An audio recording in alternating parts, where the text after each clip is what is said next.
Hello, everyone, and welcome to our webinar. I'm Dr. Elvis Moleka. The topic for today's webinar is how to reach 100% savings with community solar projects serving LMI household. This webinar is being presented by Groundswell as part of the U.S. Department of Energy Post-Leaf Toolkit dissemination efforts. In terms of webinar logistics, all our attendees are in listen-only mode, but please feel free to use the chat button to ask questions. We have an exciting panel of speakers. We have Emily Hammermeister from Trajectory Energy Partners. Emily is a senior analyst at Trajectory Energy Partners. We also have Rashad Williams, who serves as the Director of Subscriber Services at Groundswell. We also have Lisa Wade from Holy Cross Energy, who is the Energy Programs Manager. And lastly, we have Jake Ashbell from Elevate. Jake serves as an engineer for solar energy programs. This webinar is an hour long, and it will include a presentation from each of our speakers. And we will also entertain questions during the last 15 minutes of this webinar. As a final note, the webinar is being recorded, but we'll send an email of that copy, and it will also be available at our website at groundswell.org, and including our social media pages. With that being said, let us introduce our first speaker, Emily. Great. Thanks so much, Elvis, and thanks to Groundswell for having me, and for everyone for joining. So today I'm going to be talking about the Illinois Solar for All program, which is the state-led low to moderate income solar program in the state of Illinois, in addition to the Give Array program. The Give Array program is created by ComEd, and ComEd is the utility in Northern Illinois. And essentially what ComEd did was one of two really important things. One, they managed the subscriptions that were happening through the Illinois Solar for All program through their own program, as well as supplementing the savings that residents were already having or already being seen through the Illinois Solar for All program. So they were providing additional savings through the program. Next slide. So Gar Creek Solar was developed by Trajectory Energy Partners, and it ultimately won a REC award through the Illinois Solar for All program. Gar Creek Solar is located in an environmental justice and low income area in Kankakee, Illinois, which, if you're not familiar with Illinois, is about an hour and a half south of Chicago. And it, the Give Array program utilized Gar Creek Solar through its own program. So essentially, ComEd decided to create the Give Array program as they felt that this was another tool that they could utilize in their toolbox to provide their customers with additional savings. And so they're ultimately able to estimate that on average, any subscriber would be able to see about $1,000 annually in savings on their energy bills. And this was mainly in part because they were able to provide these residents and these subscribers with an allocation, a solar subscription allocation of up to 200% on their last year's usage. So really incredible savings and really incredible program by the utility in Illinois. Next slide. So to give you a sense of the program in general, so ultimately ComEd had to utilize the eligibility requirements that were already set in place by the Illinois Solar for All program, since they were utilizing that baseline. And so those eligibility requirements were either at or below 80% AMI. They also attempted to be as inclusive as possible by providing the information in both English and Spanish, and they also provided mail-in subscriptions. Not everyone has access to email or the internet and Wi-Fi, so those mail-in subscriptions were really important. They also provided, were able to offer this as a 3-year enrollment period, which ultimately provided, even more savings than, say, let's just say, a 1-year term. And customers were also able to see even more savings as they were also able to participate on LIHEAP. Next slide. So I wanted to provide just a snippet as to what those eligibility requirements look like. These are qualifications from 2021, which is when the program was being promoted. But this gives you a sense as to what that 80% AMI looks like in a few areas in northern Illinois. You can see Chicago here and some of the surrounding counties. You can also see Kankakee, which is where Gar Creek Solar is located. And then Rockford and Stevenson County can be found in northwest Illinois. Next slide. There are 4 different ways that folks can verify their income to become eligible through the Illinois Solar for All and the giveaway program. The first is being a third-party qualifying programs. So SNAP, LIHEAP, Medicaid are among a few. Anyone who qualifies through this program has to also provide additional documentation that they are part of those programs, but that's the first way. The second way is through by living within an income-eligible census tract or a HUD QCT at or below 80% AMI. ComEd heavily utilized this route as they also partnered with housing authorities and affordable housing providers that had buildings already located within these HUD qualified census tracts. And so they were able to subscribe many, if not all of the residents of those buildings. The third option is relatively new, but someone could qualify through a credit reporting agency. And the last option is through an income affidavit. So someone could provide either pay stubs or fill out this affidavit if they, for example, received cash payments. Next slide. So this is just to give you an overview as to what ComEd was providing to customers. This is a slide exactly of what they were showing, just to give the customers an expectation as to what they could see once being part of the program. The one main thing is that there isn't a second bill. ComEd was doing the back work on their own back end, so customers were only receiving the one bill from ComEd. And the second thing to mention is that these are the savings that that ComEd was providing them. So, $83 per month or $1,000 annually. And so what we ultimately needed to really hone in on this portion was that this wasn't, they weren't going to be getting free electricity, but rather a significant portion of savings instead. And so when ComEd was mentioning that this is the program, we had to make sure that customers still knew that they were going to be seeing a bill. And of course, there may be some months that there would be a $0 depending, on their own usage and the production out at the farm. But ultimately that it wouldn't, completely eliminate the bill that they would be receiving. Next slide. And so 3 main points that I wanted to just highlight in terms of what was really successful. The first being that the name recognition and the trust and the fact that the utility that ComEd was part of this program, it provided, was really influential by the fact that, ComEd was the one at the events.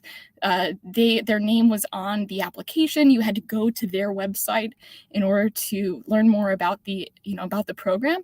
And that was really helpful, especially in Illinois, where there's a significant history of predatory alternative retail energy suppliers. It was really important that community members could recognize the name and know that this was a legitimate program.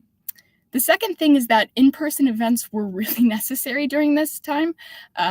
Not like I mentioned, not everyone has email or access to Wi-Fi or the internet, and so being able to be in person and also ask questions was really important. I actually took the two pictures there on the right. That was at a church on the south side of Chicago, where ComEd was there, co-hosting the event, being able to ask questions and let the people know that this was a legitimate thing. And then lastly is that, the numbers, the fact that this is ultimately saving, roughly 500 subscribers, and estimated, overall savings of $500,000 is really important, and I think a huge takeaway of the program. Next slide. And then I'll just leave you with my contact information in case you'd like to reach out to me after the webinar if you happen to have any other questions. Thank you so much, Emily. I see George already requested a copy of the presentation, so we'll be sure to send that over to each of our attendees today. So just to reiterate very quickly, a couple of really great things happening with this particular project. So first, there was that partnership between ComEd, which I think is a local utility provider, as well as the Illinois Solar for All program. So that partnership kind of created an incentive design which made it possible for subscribers to receive 100% savings, or basically free subscription. Then you also talk us through the different income verification strategies, which are kind of really amazing because it kind of really ensures that we are targeting the right subscribers. So I know you mentioned that there were also residents from an opportunity zone area. I'm sure some of our speakers will tell us more about this as it relates especially to Inflation Reduction Act. But more importantly, that partnership, that created partnership with affordable housing authorities. But more importantly, how we engage.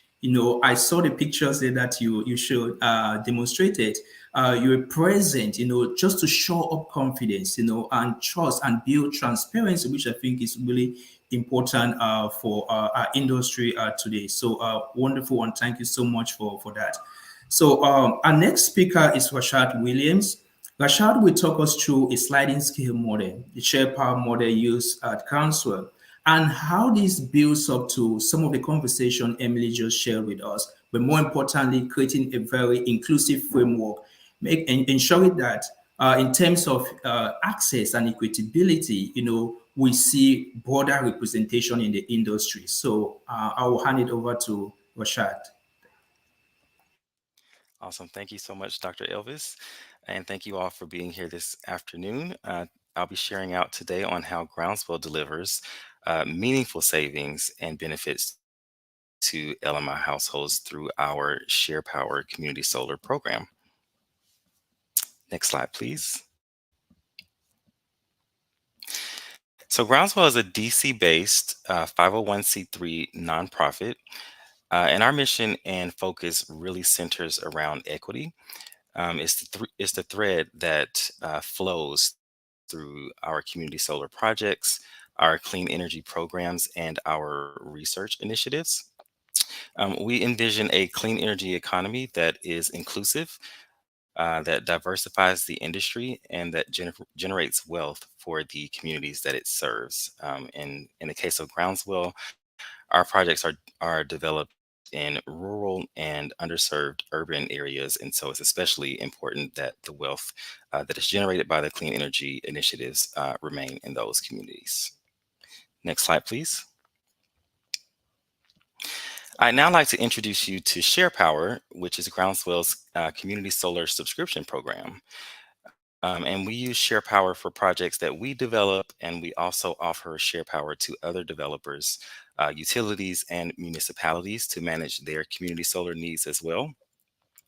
The program is specifically designed to distribute wealth that is generated by clean energy projects between market rate and empowered households.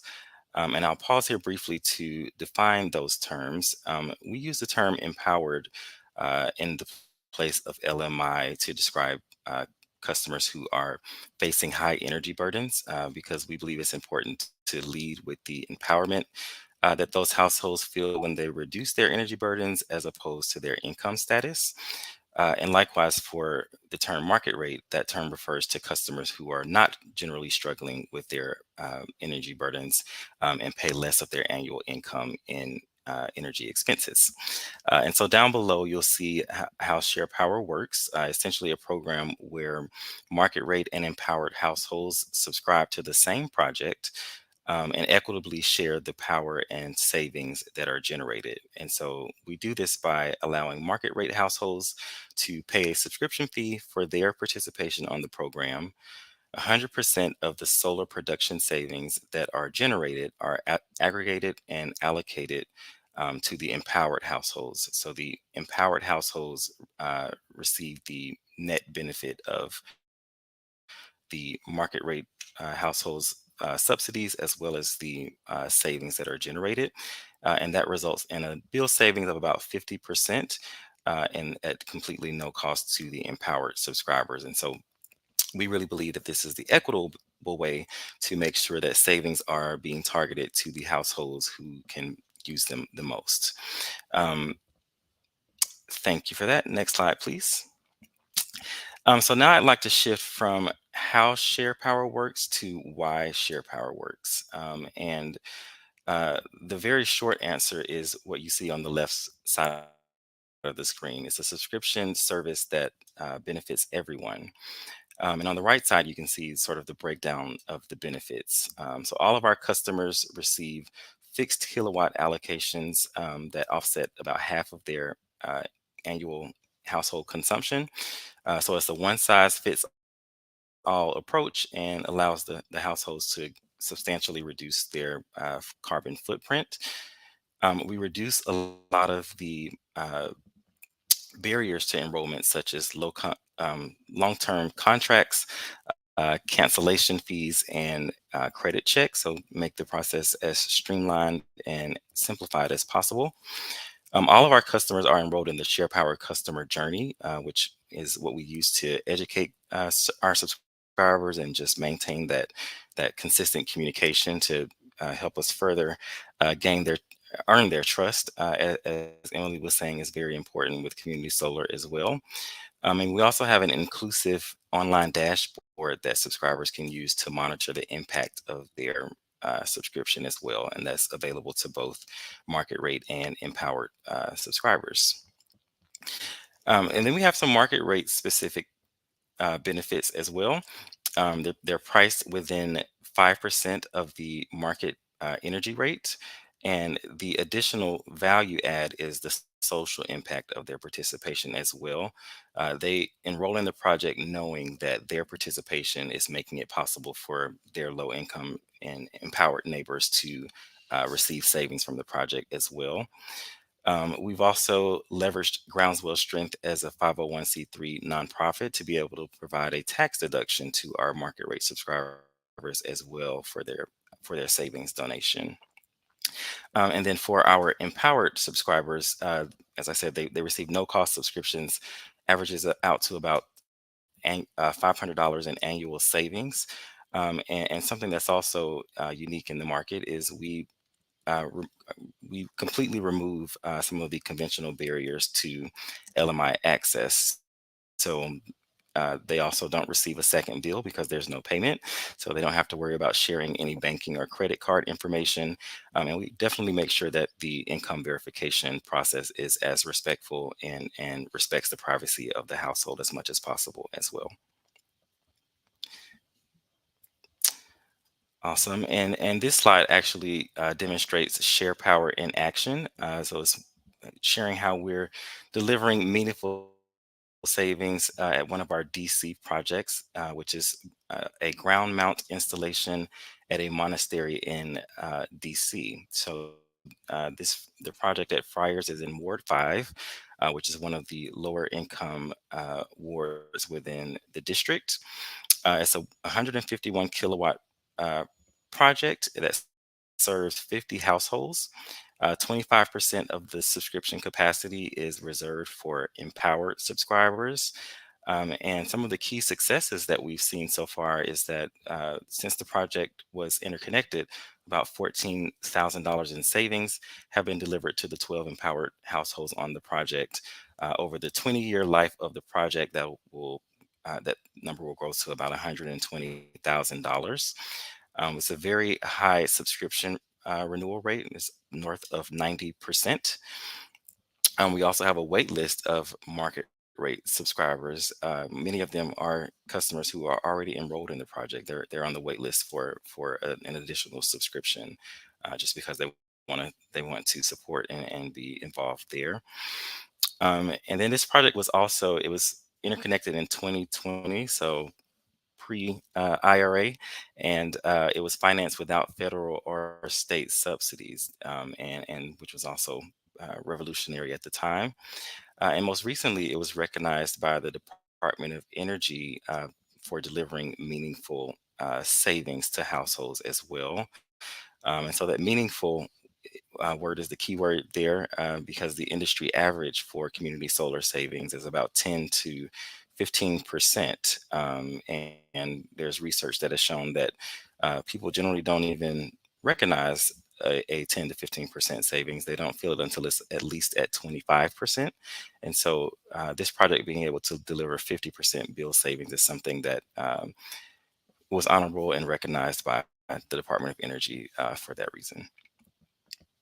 Next slide, please. And so a few takeaways from the SharePower model that I'd like to share today are for developers to leverage federal and state financial structure to direct benefits where they are best resourced. So in DC, we benefit from having a robust SREC environment and also full retail rate crediting as well that make it an abundant market for community solar, and thereby easier to share the savings. But that's something that can be applied to other markets as well, is intentionally directing savings to the households where they can best be resourced. Education and accessibility are also key to conversion as well. So making sure that you're constantly educating the community on community solar, and where possible, making sure that the projects are accessible, that like direct line of sight is also something that is beneficial to the projects as well. Encouraging the participation of diverse customer types is also something that is critical, where there's opportunity to bring in other demographics beyond the empowered demographic, and sort of leverage their capacity to also support energy equity is something that has been valuable for SharePower. And then the final thing, which is a underline to something that Emily shared as well, is that the trust factor cannot be overstated. So really being patient with subscribers, listening to their needs and taking in their feedback, and ensuring that the program design meets their needs. Next slide, please. Thank you so much for your time and attention today, and I'm going to pass it back to Dr. Elvis. Wonderful. Thank you so much, Rashad. Just to go, I have a couple question for you though. But Rashad talk us through how the share power model creates equitable access to clean energy. And it's not only that, but it's also a very sustainable and inclusive model. I love the fact the way you kind of describe the empowered subscribers, because I know you talk from an high energy burden perspective, but when we look at the issues generally, there's also a socio-economic aspect dimension to that which you kind of address. And by having the market rates and empower customer, it creates a very sustainable community. And the fact that messaging is very important as well. I know Emily talked about messaging, and expanding that to other communities is really key. But for someone here, for example, who is maybe a small developer, or so talk us through how the SharePower model came into being, because when we are looking at savings, for example, I know the focus of today's webinar is about 100% savings, but there are a lot of issues, for example, subscriber management.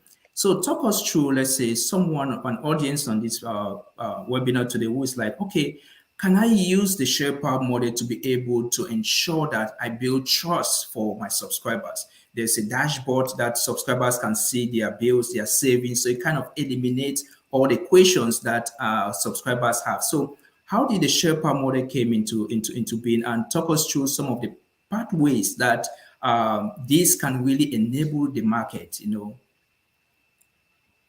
Yes, absolutely. So I would say that one of the critical things is not underestimating the value of starting the engagement with LMI customers and empowered customers by earning their trust. Really listening to their needs, having a respectful process for qualifying them and having them qualify for the project. Share Power is basically was designed to make sure that there were meaningful savings for these households, and so you know you could essentially have a project where the savings are distributed across the project equally, and regardless of whether your income is $100,000 a year or $10,000 a year, you could save the same percentage on your bill. But we really wanted to create a program that was making sure that the people who needed the savings the most were receiving the larger benefit from the project. And so, really defining the project, working with our tax equity investor to find a solution that allowed us to move the savings through the project and allow them to flow through to the households who need the most. Wonderful, Rashad. Thank you so much. I'm sure there'll be plenty of follow-up questions. So, speaking about listening to the needs of customers, our next speaker is Lisa. So, Lisa will talk us through how a Royal Cup can be really important in this transition. So she'll share examples of projects that deliver meaningful savings to LMI household. So, over to you, Lisa. Thank you for that introduction, Elvis. I'm excited to share information about my sustainable solar project. Emily and Rashad's programs are so very cool.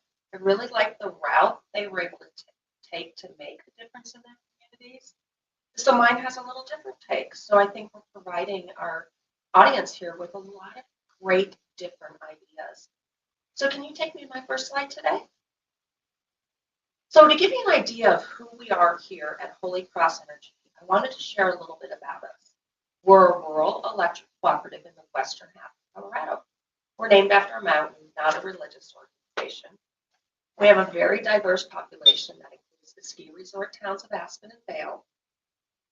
Due to the resorts and the climate, we're a winter evening peaking cooperative with our summer peak coming in at less than half of our 250 megawatt winter peak, which serves a high energy burden in the winter when we've got higher electric costs also.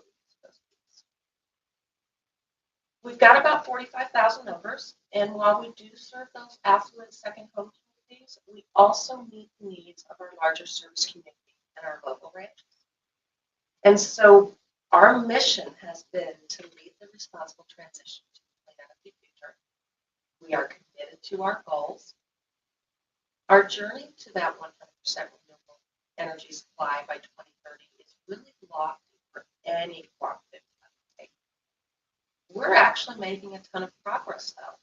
We ended 2022 at 50% sourced renewably. Our new resources that are under contract today will allow us to reach more than 85% clean and renewable energy by 2024. But we also know that to continue to move forward and deal with renewable oversupply, we need distributed energy resources, including local solar and storage. And so we're looking for new technologies to come into play beyond our limitations today. We're ambitious, but we do think we can get there. But as we look at this big picture of where we want to go, we also wanted to be sure that we were serving the needs of all of our members. We recognize that there is inequality in access to renewable energy. And until we can provide 100% clean energy to all our members, we have our sustainable solar program. If you'll go to my next slide, please. So today we have 2 arrays on one of our campuses in which 100% of the power they produce is provided to our low to moderate income level members as a bill credit. We called Sustainable Solar. I wanted to do more. This new project is going to be 450 kilowatts of community solar. It will be funded by a grant from the Colorado Energy Office and the now available investment tax credit direct pay benefits for nonprofits. Cooperatives didn't used to be able to get the investment tax credits for solar arrays, but today we can. And that's going to help a great deal in funding this project. So we got started on this project path with the help of our partners when we identified a rural manufactured home neighborhood with a high energy burden. There was a centralized propane tank providing high-priced fuel to the homes. Due to the age of the homes, many of the furnaces were inefficient, they were failing, they were inoperable. And many of these residents were supplementing their furnaces with electric space heaters. Eagle County, Colorado's beneficial electrification for Eagle County Housing, BEACH, program was started. This program focused on this particular mobile home park as their pilot. The goal was to weatherize and electrify the homes. Today, approximately 20 homes have been completely modernized with insulation, air sealing, heat pump water heaters, and induction stoves. We even included the cookware needed when one converts from gas to induction. And in addition to this cleaner and more comfortable home, we verified and show a decrease in their energy burden, which was really important to us. So the logical next step we saw was to give the park's residents access to clean energy through a community solar array. We wanted to locate it at the park, but the land available didn't quite work out, so we moved it to the nearby Eagle County Airport. And with our partnership with Colorado Energy Office in Eagle County, we are working on securing that land now. So next slide, please. Our goal by providing 100% of the array's production to the low to moderate income members participating is to commit on average 3 kilowatts of solar capacity per resident participating at no cost to them. With some funding assistance from the Clean Energy States Alliance, their manufactured home working group, we're focusing on residents that live in manufactured housing. With this array, we plan to serve 150 members with this clean, free, renewable energy.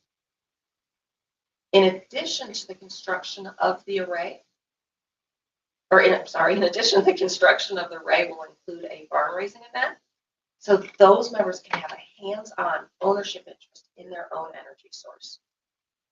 Next slide, please. So I think it's important here to point out that we're going to use the PowerField Power Rack system. And this is not a plug for them, but it's a way that we're able to make an array work at a very low cost. We currently own 2 other arrays using this technology. And this technology has allowed us to engage our community with volunteer labor. We assembled a 200 kilowatt array last year in just 2 days. We think we can complete this one in 3 days. PowerField's tub-like racking system allows for quick deployment. It also allows for movability in the future if needed. If you've got land constraints, like I did on the very first one that I did, I only had the land available to me for 10 years, but it was sitting there empty in a great spot to be interconnected. And so I was able to put the array in, and now when I need to, I can break it into 3 smaller arrays and move it to a different location. So PowerField's website has some videos on it of our last deployment. The overall costs due to this installation type have beaten out those of rooftop solar and have fallen far below those of a typical ground mount array of this size. The ability to complete it in a barn raising style and use volunteer labor is such a huge benefit, both in the engagement of our community and members and also in the cost savings. So next slide, please. So as I mentioned, we are partnering with the Colorado Energy Office in Eagle County. Under the Colorado Energy Office's weatherization program, we will identify first their clients who live in manufactured housing that meet the income criteria. The Colorado Energy Office has a rooftop solar component already in other areas of the state, but this is their first community style array. With the barriers to rooftop solar on manufactured housing, especially those on older stock and in parks, we really believe this is a great option for our members and their clients. At no cost to the member, they're going to receive a lifetime of their home's ownership or the array's lifetime enrollment. So Eagle County and Holy Cross Energy work together. We're going to work together to identify new enrollment in the programs by the local qualified residents living in 1,500 manufactured homes existing in Eagle County. The Beach program has already started the process of identifying those, and we have not yet identified the number of manufactured homes in our other two main counties of Pitkin and Garfield, but we do plan to expand our eligibility to those two counties also. So our array location at the airport is tough but doable. With assistance from Eagle County, we're working with the FAA, we're requesting federal land approval and a low-cost airport lease. The barn raising is going to be monitored and controlled due to restricted access, but we're looking at our staffing to volunteer ratio at about a 1:7. So in terms of labor costs, we can still continue to keep that low, get this array built with just the funding that we have. The next slide, please. So we're extremely excited by this project, but we also know that the barriers that we are overcoming are not so easily done elsewhere. And so I really want to touch on those. Funding. We're blessed by our partners, but other states have these types of organizations too. Your state may have an energy office. You may have efficiency partner organizations that have funds or may want to work with you to raise the funds. Reach out to your community organizations and ask about what funds might be available to you. At Holy Cross Energy, we surveyed our members for several years. And in 2018, we added a 2% rider to every electric account to fund our We Care program. Now, We Care is an acronym for with efficiency, conservation, and renewable energy. Our expected budget for 2023, based on that 2% rider, is $3 million. One goal of that fund, as you can tell from its title, is to increase the amount of renewable energy in our power supply mix through arrays like this and encouraging rooftop solar. It's also to provide rebates for our members and for the purchase of energy efficient appliances and devices to encourage distributed flexible resources such as battery storage and to promote education and information about renewables, efficiency, conservation, and carbon emissions reduction. So finally, for funding. In addition to these sources, the ITC under the IRA has brought the tax incentive into the nonprofits realm. Under direct pay, it is possible that a project such as this might see up to 50% additional funding potential. And so I'm very excited to hear from Jake next as he shares more information about the potential funding that is available under legislation like the Inflation Reduction Act. So locations are hard to find. You'll go back a slide for me. Locations are hard to find. We built our first 2 sustainable solar arrays on our own property at the utility. But with community and organizations' equity and environmental goals, the locations are out there. The airport's goal and their federal land use guidelines made this a perfect fit for them to be able to use land within their boundaries that might not be feasible for other purposes. Community support is another asset that you can leverage. With a barn raising, you can make an event. Get the community involved. On our last array, we received sponsorship for lunches. We engaged our local community college. We engaged our environmental partners. The Power Rec provides us with that ability to give those members and partners a hands-on contribution. A large labor cost savings that can be found, and we can, by using volunteer labor, but we can also build an array in 3 days with maybe 60 volunteers to do so. One of the benefits I found was that it gave those members who will be benefiting the ability to have that hands-on engagement to go, this is where my power comes from. They've got an ownership attitude, which was really cool to see in our first couple of arrays. Ownership Our operations and maintenance, we're a distribution cooperative. We're not used to owning assets, but we did contract with a local preferred solar installer so that we could use their expertise to operate and maintain the array. There's little maintenance to a fixed access array, and so we felt that it was a small barrier. Administrative concerns, we are adding this project to serve an additional 150 members. There is a small administrative burden, but we really think the time that it takes to credit their bills with the solar energy the array produces is worth it. My programs team has developed a process that takes maybe 30 minutes a month to do so. It's not that tough. We felt that in today's environment, as a distribution cooperative, if we could own the asset, we really could encourage other distribution cooperatives or small utilities to be able to carve out that small ownership potential so we had control of where that power went and who it benefited. We had the ability to make sure that it was always going to be there for these low to moderate income members. So next slide, please. Our goal for sustainable solar, we really want to make renewable energy a reality for everybody.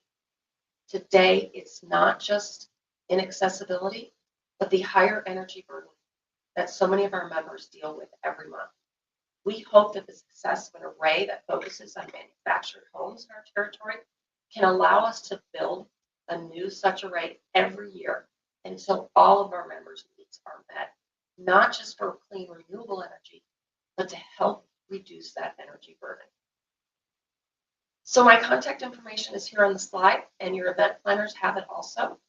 I'm available to answer any questions that you might have about our project and ways in which you can replicate it to better serve your neighbors and communities. So Elvis, back to you. Wonderful.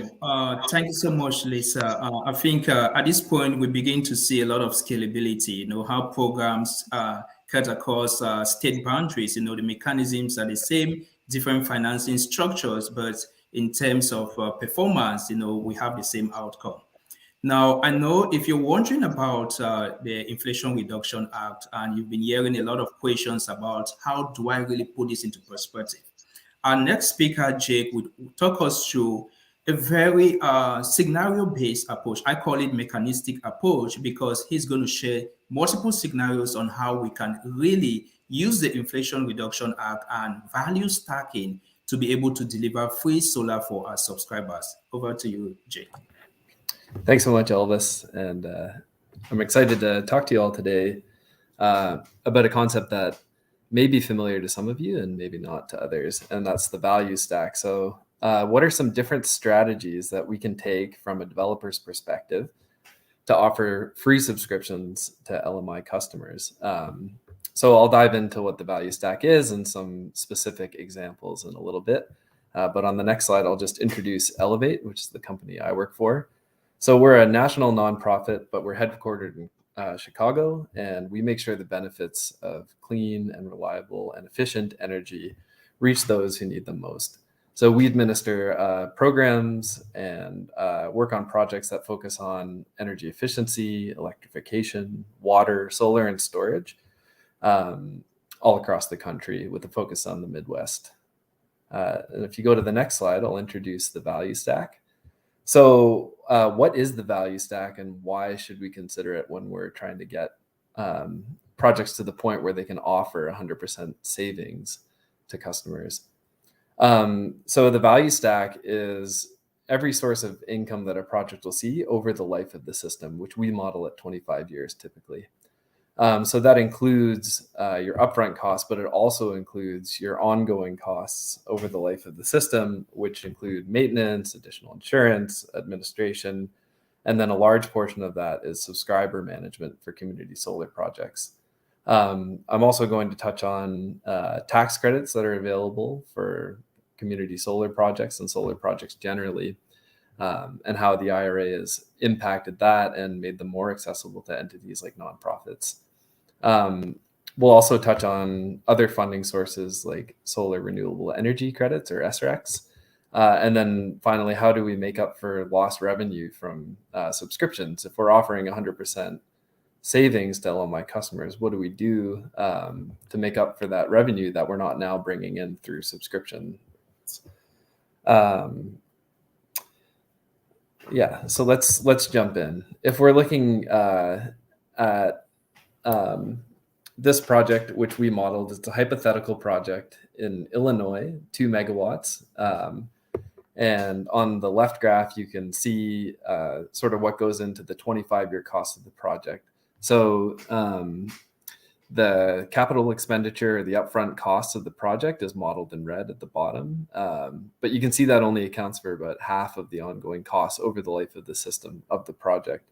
So we're also considering operational expenditures, which would be maintenance, so replacing broken components and making sure everything's working properly, as well as subscriber management, which you can see is a very large portion of the ongoing costs of operating a community solar project.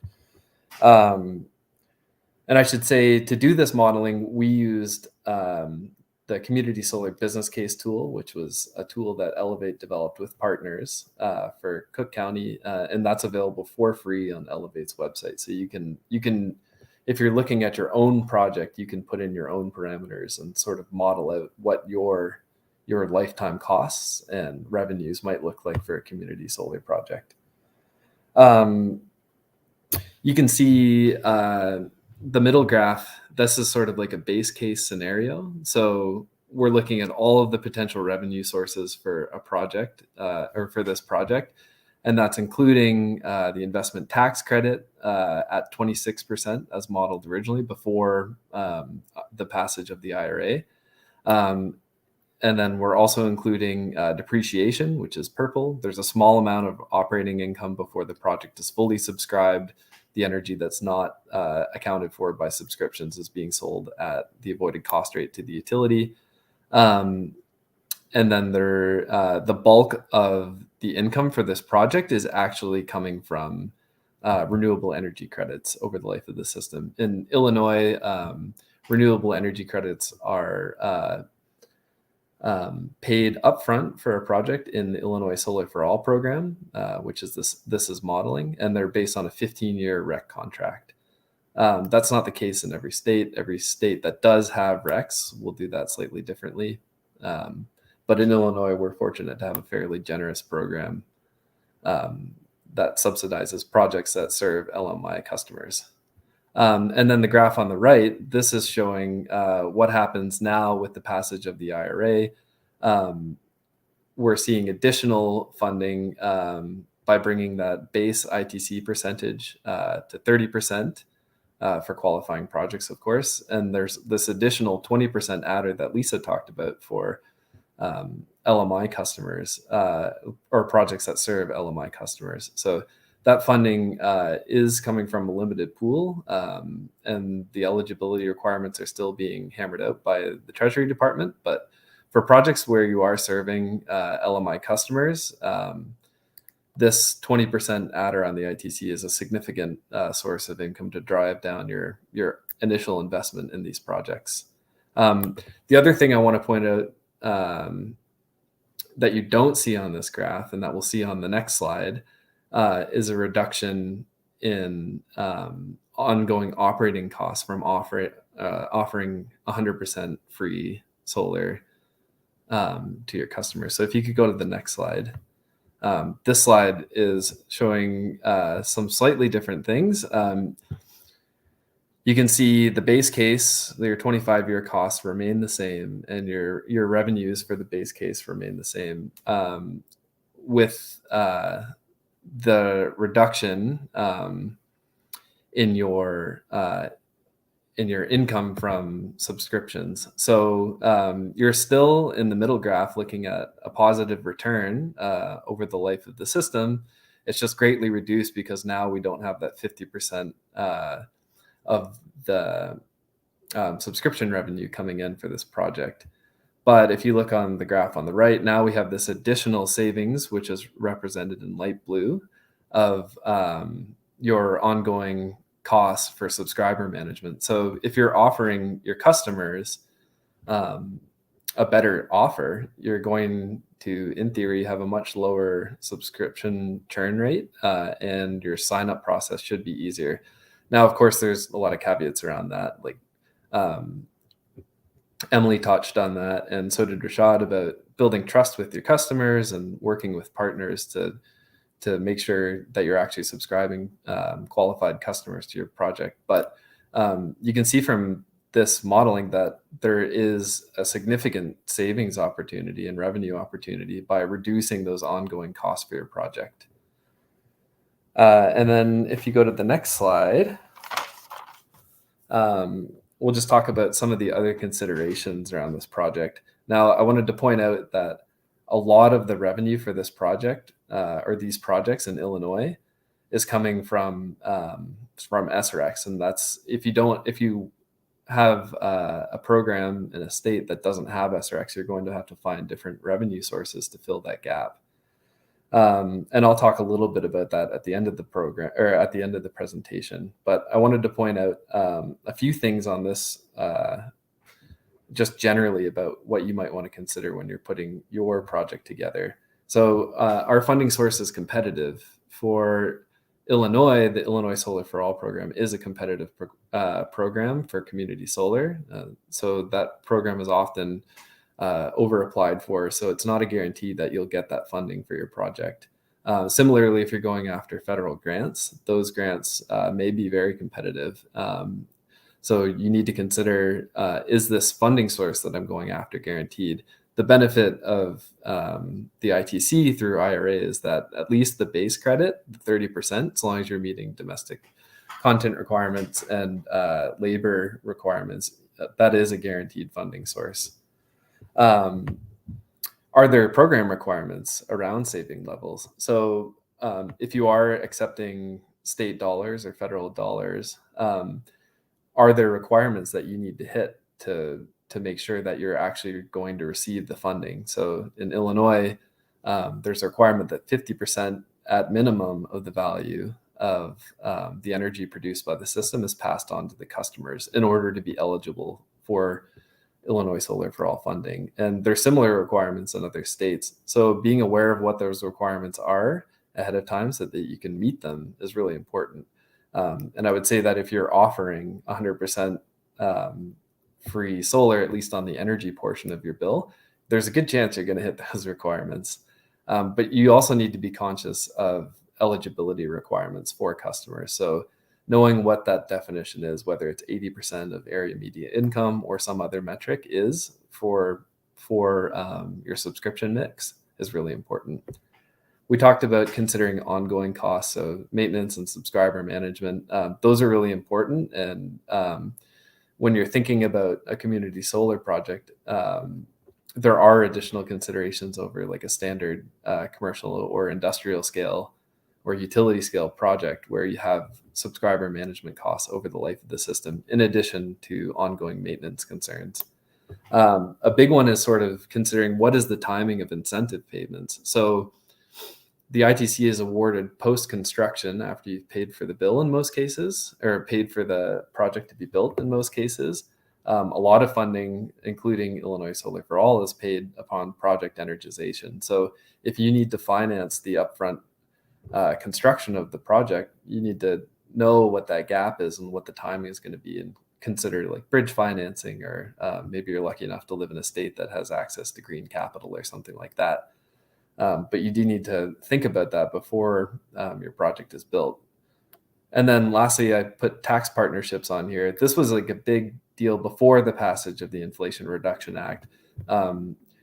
For entities that don't have a tax appetite or were nonprofit entities, they didn't have a straightforward way of accessing the benefit of the investment tax credit. So oftentimes nonprofits or other entities would partner with a tax equity or a tax equity partnership so that they could have access to at least a portion of the investment tax credit. If you're talking about a project with multiple millions of upfront capital expenditure costs, then even accessing half of the 26% ITC was a big deal and really drove down your project costs. Now, with the passage of the Inflation Reduction Act, it would seem that a lot of those considerations have gone away. However, you still might consider it for a couple of reasons, chiefly that a tax equity partnership may allow you to access a portion of depreciation, which is a large portion of the capital stack. So solar installations are eligible for modified accelerated cost recovery system, or MACRS, and that can be a significant portion of your capital expenditure on the project. So it's worth talking to a tax advisor on projects and exploring partnerships to make sure that you can access the most amount of benefit from federal tax incentives that you can. Okay, and then we'll just go to the next slide with some key takeaways. So I mentioned the ITC is much more valuable now because of IRA, and a large portion of that for the work that we do is because that's now available to nonprofits. But there's also, of course, the stackable adders. So you have a 30% base ITC, potentially a 20% adder if you're serving LMI customers. And then there's other potential adders as well, such as being located in an energy community or meeting domestic content requirements during your construction. I also wanted to mention that the production tax credit is a viable alternative for larger projects where you're dealing with lower install costs. So you should be doing that analysis if you're considering a larger project with lower install costs up front. Maybe the production tax credit over the life of the system makes more sense. Subscriber acquisition and management are a significant expense. And if you're giving a better offer, you should be able to drive those costs down over the life of your system. And partnerships can really help bring those costs down as well. And then lastly, renewable energy credits can be a very large portion of the value stack of the project. So if you don't have access to RECs, you need to consider other, or you very much likely need to consider other funding sources, whether that's through your state or through federal opportunities that now exist through the IRA, the Infrastructure Investment Jobs Act, or the American Recovery Plan. So on the next slide, I have a few of those funding opportunities that are available, and I won't go into each of these, but I know these slides are supposed to be shared after this presentation. And if you have questions about any of these other funding opportunities, then please feel free to reach out to me. On the next slide, my contact info is there. And I just wanted to say thank you for your time.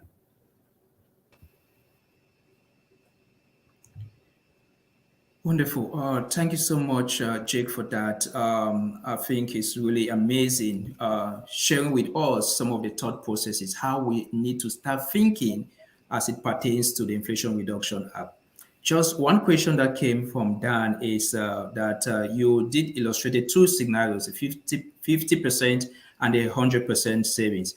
But his question is, can you explain what the requirements are in order to be eligible for the LMI adder? Yeah. So, and others, Lisa in particular, you can correct me if I get this wrong because you're actually applying for this. But to our understanding, it's 50% of the value that your energy, of the energy that your project creates is passed along to the recipients or your subscribers of that project. Yeah. And then there's going to be definitions around like what an LMI subscriber is. It's looking like it's going to be 80% of area median income. So it's actually quite similar to a lot of programs that are already in existence. Okay, thank you so much. Anything to add, Lisa, from that perspective? That is basically the parameters that we're using, Jake. So you don't have Great. the IRS rules yet, but you're definitely Yeah. qualified by keeping it under our locations, 80% low to moderate income through the Colorado Housing Finance Authority, and that we're doing 100% of that energy going directly to those members. Okay, wonderful. We want to be really mindful of the time. If you have any questions, please feel free to reach out to any of us, Lisa, Jake, Rashad, or Emily. I want to say a huge thank you to each of our presenters and to our audience. We're extremely grateful for your time today. And as I shared earlier, please be on the lookout for a copy of this recording. We're going to send that via email, and it will also be posted on our website at groundswell.org. So until then, we appreciate your time and have a wonderful day. Thank you all so much.